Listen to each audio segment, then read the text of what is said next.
ሰላም ቤተሰቦች ከአፖሎ ላይ ወይም ከአቢሲኒያ ባንክ ላይ ያለምንም ማስያዣ ስልካችሁን ብቻ በመጠቀም እስከ 100 ሺህ ብር እንዴት እንደምትበደሩ እነኚህን 3 ሚስጥሮች ዛሬ ነግራችኋለሁ። የመጀመሪያውና ዋናው መስፈርት፣ ሁለተኛውና ዋነኛው ነጥብ ደግሞ ሶስተኛውና ወሳኙ ነጥብ እንዲሁም ቪዲዮውን እስከ መጨረሻ ማየት እንዳትረሱ።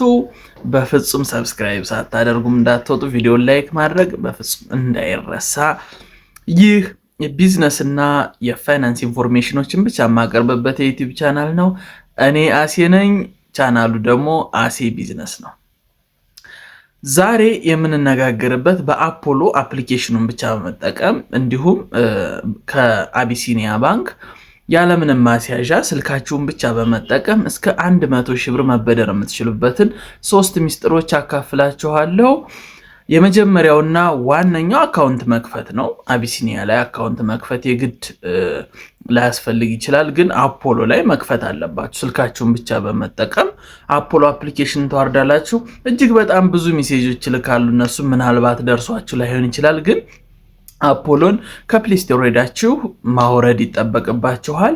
አፕሊኬሽኑን ካወረዳችሁ በኋላ ስቴፕ ባይ ስቴፕ አካውንቱን መክፈት ነው። የዶላር አካውንት መክፈት ትችላላችሁ፣ ኦር የኢትዮጵያ አካውንት መክፈት ትችላላችሁ። ሁለቱንም አካውንትም መክፈት ትችላላችሁ። ነገር ግን ለብድር የሚጠቅማችሁ የኢትዮጵያ አካውንት ስለሆነ የብር አካውንት ትከፍታላችሁ። የመጀመሪያው ስቴፕ ይሄ ነው።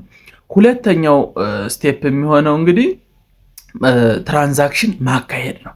ምንም አይነት ትራንዛክሽን ልክ እንደ ቴሌብር ትራንዛክሽን ይፈልጋል። ገቢ ወጪ 10,000፣ 5,000፣ 50,000፣ 40,000 የፈለጋችሁትን። ሰርቪስ ቻርጁም ለጊዜው ፍሪ ነው ኤንድ በጣም ፈጣን ነው። ስለዚህ ትራንዛክሽን ብታካሄዱ ጥሩ። ያላችሁን ትራንዛክሽን እሱን እያስነካችሁ ማውጣት የመጀመሪያውና ዋናው መስፈርት ነው ማለት ነው። ትራንዛክሽን የመጀመሪያው መስፈርት ነው። ይሄ አንድ በሉ።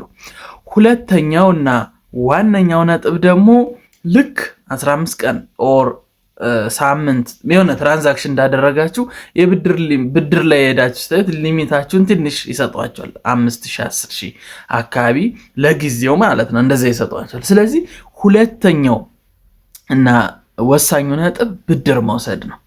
5,000 የሚሆን 10,000 የሚሆን 2,000 የሚሆን የተሰጣችሁን ያክል ብድር ውሰዱ።